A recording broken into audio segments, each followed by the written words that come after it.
Hi, I'm Greg Uland with Reynolds, and this is Connected. We're live at the NADA show. It's day 2, and I get to sit down with Mike Hanna. Mike is the founder and CEO of TrueSpot. I've talked to Mike quite a few times. We have a very robust partnership with TrueSpot, and love learning what's new. And his background in telecommunications, I think, really set the stage and the springboard for what you're doing today. 100%. Good to see you, Greg. You too. You too. So, Mike, let's start at the higher level, right? So, location technology. And there's a lot of ways that it's been used in the past, right? And a lot of ways that, well, a few ways that it's used today, and there's probably ways it's going to be used in the future. Yep. So give us, maybe if you don't mind, just like the broad strokes view of where we came from, where we are, and kind of where we're going when it comes to location technology. Yeah, that's a great question. So where to start? So we all know GPS. Yep. So cellular GPS, and so in your car, being able to track the vehicle wherever it goes. So a couple of things with that. Obviously, that's still here and a key part of kind of the dealership experience and F&I and those sort of things. And then there's been RFID. So kind of this gate-based technology has been in service for a long time. It's been a long-standing problem. Like, we need to keep track of the location of our assets, cars, and now keys are kind of a recent addition to that. And so RFID was kind of a gate-based sort of technology, where so you go into the parking garage, you pull into the service bay, but not a really fidelity based, like, where is this thing at when I need it? It's kind of in that area or it crossed through that zone. Right. And so cellular GPS gives you location of a car anywhere, except for like inside. So if it's in a service bay, you get a little bit attenuated signal. So it's not a great use case for that. RFID is kind of gate based where you go in or out, or it's kind of a zonal thing. So TrueSpot came in and built a real-time location system for automotive. We like to think we are the category creator for like actual real-time location services, where it's a car, it's a key, it's a dealer plate, it's a jump box, and where is it really at? Is it in the sales tower? Is the key in the car? Is it in a service bay? Is the car in this particular area in the service bay or wherever? So the fidelity, the ability to tune a location system, both indoor and outdoor, we're completely wireless kind of from our tech stack. There's really nothing like it. So we kind of jumping to TrueSpot, have a low power radio technology, covers the entire campus, and then we deploy our campus network really based on the operational needs of the dealership. So there's kind of a general level of location that we deploy, but then it's the real estate, it's the rooms, it's the operational needs. Do we need to be more high fidelity? Like, I have two bays that are used for recon. I'd really like to know if a car is in bay 1 and 2 for recon versus like these 4 or 5 bays over here. Okay, then let's tune it. Let's actually add a gateway to that area, and let's make that a zone that makes sense, because operationally, if a car is in a recon bay, that means something to your recon process. That's different than a typical service ticket, that sort of thing. So the really cool thing about us is the wireless flexibility, the ability to quickly deploy the system and make sure it matches operational needs from that perspective. And that's the all wireless kind of our background in telecommunications allows us to do that, do that in a way that nobody else can. Yeah.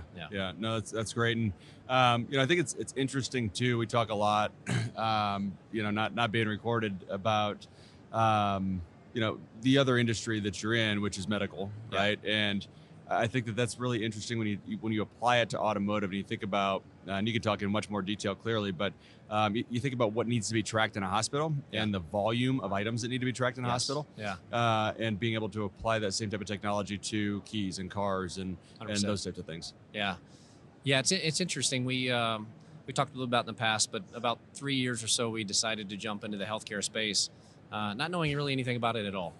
And so it was kind of has been a tremendously fun learning, growing experience.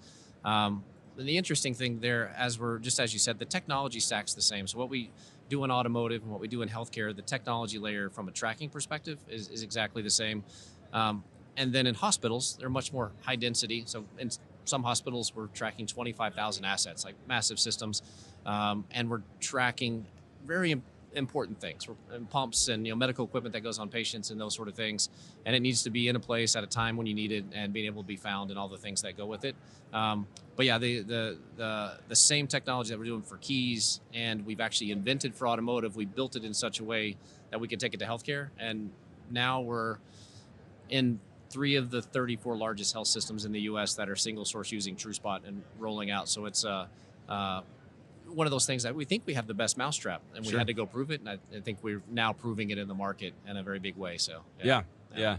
So let's talk about some use cases in automotive. I think the simple ones are obvious, right? I can put a well, let me ask you. I want to make sure to use the right phrase. What's the tag? Is it just a tag, or do you call it? Yeah, we call it a true tag, but Okay. yeah. All right. So put the true tag on a key, right? And we at Reynolds, obviously we have key track, and so we've for a long time been able to know who has a key, right? Correct, yeah. When they checked it out, when they returned it, or if they didn't. So Yeah. we know that information, but we haven't really had the opportunity to know exactly where it is, right? Yeah. So I can go to Jimmy and I can say, Jimmy, where's that key? And Jimmy can say, I gave it to Johnny. I gave it to Johnny. I don't know. And so being able to find that key, that's a pretty, really, I guess, a really apparent use case. Yep.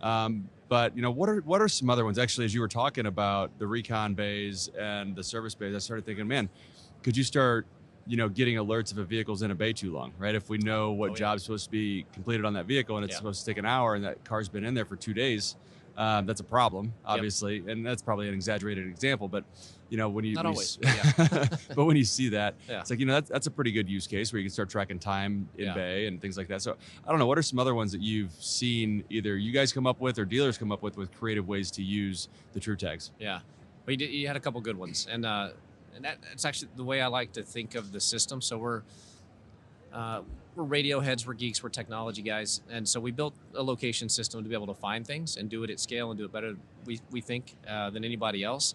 But that's just the start. And so the things you're talking about are how do you apply that location? How do you look for exceptions? How do you integrate it into process and workflow and status, like disposition of something? And so, like, if it moves through a wash bay, then the disposition of that car could be, hey, now it's clean, right, and now it's ready for customer pickup. So it's really about understanding those things and that applied logic and that applied, in some cases, AI as well, to then be able to drive these kind of understanding status. And then it had this conversation a lot the last couple of days, and dealers always say this: hey, we have process, we have workflow, things are crazy and things happen. And what I really need to know are the exceptions. Like, just like you mentioned, that car was in that job was supposed to take an hour and a half as a wheel alignment. That car's now been there for 3 hours. We know that. Who do we want to notify? Who do we want to tell? And so we're able to do those things through alerts and different things. And really that value starts to compound with the integrations like we have with Reynolds, and things like advanced service start to bring that location together, and recon vision, et cetera. Then you really start to apply location. Hey, not just where this car key's at, but is it behind in a process? Is it something I need to look at trend analysis and maybe I need another tech because for wheel and alignment, because that's where all the cars are being backed up for those two bays. So that sort of insight is really interesting. That's where we get super, super excited. Yeah. And that's like the next phase. Like, we're doing some of that already, but how do we start to do that at scale and industrialize that for every dealer?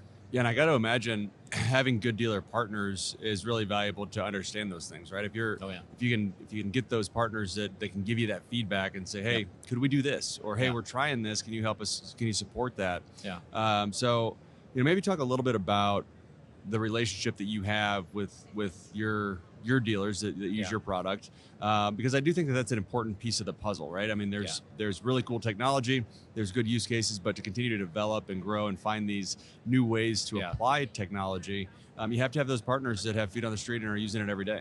Yeah, 100%. And it's like any new technology introduction. So there's a book, I'm sure you read it, Crossing the Chasm. Yeah. So look at technology adoption curves. And so we look at this a lot. And the adoption of real-time location in automotive is still in the very first phase. Like, 3% of the market max is adopted real-time location. So you're in this new introduction of the technology, the early adopters. And so when we look at that, and those dealers are the innovative, the forward-thinking, the progressive dealers, like, hey, I know I need this. I've looked for a solution forever to apply to this problem, but there's never been a technology that can do it. So those are like the dealers we love, because this iterative feedback through years of like, hey, but did you think about this? Hey, what about that? Hey, I'm having this problem. Can you guys? And so those, like, I think hundreds of use cases through the years. That's how we built the system, the application system, and then some of the features and add-ons to the technology to be able to solve that. But you're totally right. Those guys, you never can build the solution that then you can start to scale. Like so mass adoption will come later, right? Because it gets easier to adopt. You figure out other process workflow. There's other things. And then the dealers that don't adopt start to get disadvantaged because they don't have the efficiencies, the scale. They're spending more money on keys, all the things that kind of go with it, that now say, okay, this is getting across the chasm of like mass adoption. So Yeah. we're heading that way, and the partnership with Reynolds is one of those accelerants to do that in a big way. So Yeah. Yeah. Yeah. What are some of the maybe future use cases that you're excited about? We were kind of chatting about Yeah. like rentals and loaner fleets and that kind of stuff. Yeah. So maybe that's one, but what are some others too? Talking about like, hey, what's maybe next, and what are you thinking Yeah. about? What are you hearing that would be good opportunities? Yeah, there's a lot of directions I can go. One, I'll talk a little bit about AI. So, the ability, just even from a chatbot. So some of the thing, and obviously, we're doing a lot, and Reynolds and family doing Yeah. a lot with AI. So the thinking about some of the use case we've talked about, but putting it into just a chatbot in a very easy kind of interactive, taking all those data sets and things like, talking to the system and saying, are all my pre-owned cars where they need to be? And the system comes back and goes, no, you actually have 2 that are off lot. You have 2 that are in employee parking, and 3 are actually somehow parked in your new car parking. What would you like to do with those? Would One's you like still me in to list recon. those? Yeah, one's still in recon. Would you like me to list those cars for an action to be taken? So that's things we're working on now to be able to add that capability to the system. Yeah. User dynamic, and there's so many ways you can go with that. But it's super exciting to see that stuff start to come online. This makes the system easier to use, and then really from a powerful perspective, because you can so many use cases. We talk about use cases, but there's so many that there's a list that would never end of how you can apply it. So being able to bring those things quicker, faster for consumption is really cool. Yeah, I think that's a great example of leveraging AI for essentially reporting. Yeah. Right. I mean, exactly. it's like Yeah. I can go in and I can pull a report of all this stuff, and it'll take me, I don't know, 15 minutes or maybe longer. Maybe it's an hour. Whatever it is. It takes me some period of time, or I can have the answer in 3 seconds. Yes. I mean, by simple, just conversation. You're like, oh, this was easy. Right. Yeah. Well, and then, the next step from there is, okay, so I have this list, right? And then you can say, okay, do you want me to send a message to Jimmy? He was the last sales guy that It's had always that Jimmy. key, Yeah. right? To get a response to know why this car is, in the new car parking lot, or why it's in his parking spot in employee parking. Or do I need to, shoot an email to Frank to ask him why the car's still in recon? Yeah. Or even, gosh, now it's like you start building on this. Oh, you'll and keep you go, going and going. Yeah. Right. So then you go, okay, should I go look in, Recon Vision or whatever tool we use to manage our recon process to see what status it is or who it's waiting on, right? And we're waiting on the paintless dent repair guy. Do you want me to shoot him a text to say, hey, can you get here today or not? And 100%. like that stuff really starts to compound, like you said. Yeah. I mean, I'll just spin another one because you can go like that example I use. Oh, 2 cars are off lot. Okay, who checked out the keys for those cars? Oh, Jimmy and Johnny again. Okay, send a text to Jimmy and Johnny, like, where are those cars at? They're not supposed to be off lot. Did they take them to lunch? Yeah, whatever the case is. It's super fun. Like you'll never stop. And that's what's fun about it. Yeah, you just keep going. Yeah. So how do you catch up to the thoughts, right? So you got all these use cases. I love that term. Yeah. But how do you go execute in a way that you can get there and you can deliver? I've never heard it phrased that way. That's such a perfect way to say that, to catch up with the thoughts, because there's always a million thoughts.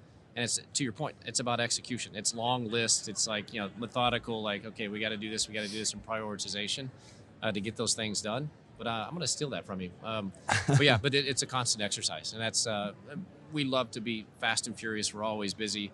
There's so many things to do. But to your point, the thoughts come like, okay, that's a great idea.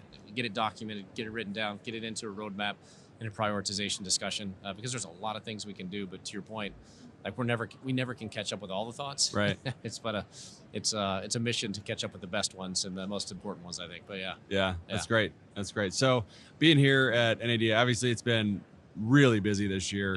First day and a half have just been rocking and rolling. I think certainly for our whole village. I think for everybody though, it's just been a busy show, which is great. Yeah.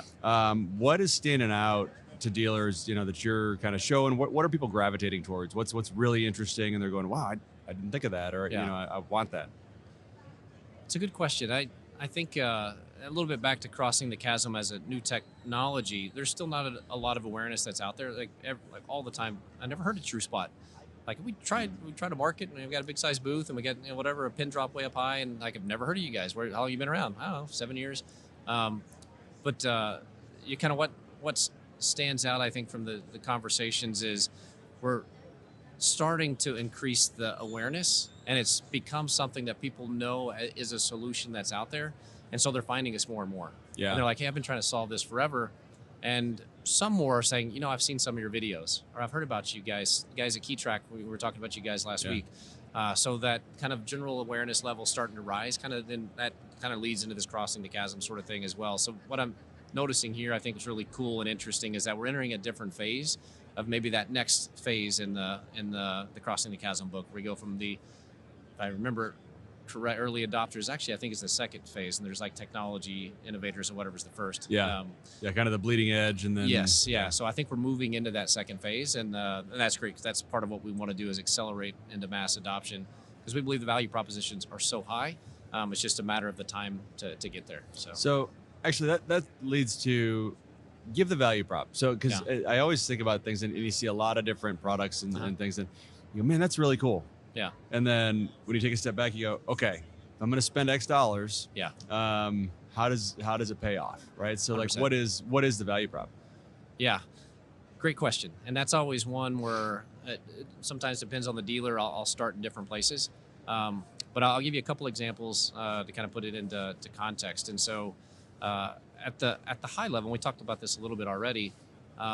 We used to say our tagline, location is everything. Like, we built this great location system, and now you can find all your cars and keys when you need them. And then a few years ago, we're like, you know what? That's great. We did build this great location system and does all these great things around finding stuff, but that's just the start. Like, it's really about the operational, the process, the workflow, the insights, the alerts to exceptions, all of the things that go with that. And that then, from a use case, like, what are all those things? And simple ones are keys. Where is my key? I need it for a test drive. Moving much faster through the process. Customer service increases dramatically. I'm closing at 7 o'clock. There's 2 keys on the lot. Go get those. And these become automated parts of your process and workflow. So like 5 o'clock or 7 o'clock is closing time. Then the porter gets an email alert that says, hey, before you lock up and leave, hey, these 2 keys need to be brought inside. But really kind of taking that to the next step with what we're kind of talking about with what location can do in process and workflow is really the big next leap. Yeah. Because it's there, we're doing it already, but now how do we help dealers do it and take advantage of it? Because it's really life changing. So, yeah. No, I mean, it is. And again, once you get into it, then you can start picking out those KPIs that matter. Yeah. Then you can measure against them. Because the technology it's really powerful, and you just keep finding those use cases, and then you just have to measure the improvement. That's 100%. all it is. Yeah. Good. Well, Mike, what haven't we talked about that we should? I want to obviously be really respectful of your time. You got plenty going on at the show, but what haven't I asked you that I should have, or what haven't we talked about that we should? We haven't talked college basketball. I don't know if that's okay. Hey, it's starting to shape up, right? Yeah. So we're into February now, so things are starting to shape up where we can see who's good and who's not. Yeah, exactly. We're getting close to March. No, I think you covered a lot of the key things. I mean, it's just the innovation, the adoption, some of the stuff happening at the show. I think we talked a little bit about this, but the integrations with Reynolds, the opportunities to bring location more to life than obviously in what we call lot management and fixed ops 360, our software tools, but making that powerful part of AutoVision, ReconVision, KeyTrack, and then all those things working together. Like, I super excited and have had these discussions quite a bit where they're using these tools, that tool, and hey, by the way, that works with that works with that, and these dots start connecting. Yeah. That's really powerful. That's super exciting. There's a lot of hard work from the Reynolds teams and the TrueSpot teams to make all this stuff work together. Yeah. So it's really cool to start to see that coming to fruition and having real conversations and real solutions to show dealers. So we kind of talked about that, but just to put a fine point on that one. Sure. Yeah. So no, it's great stuff. I love what you're doing, Mike. Really appreciate you sitting down and talking again. It's always fun to catch up. So Mike Hanna, founder and CEO of TrueSpot. Hopefully we'll talk again real soon. Thanks, Greg. Appreciate it.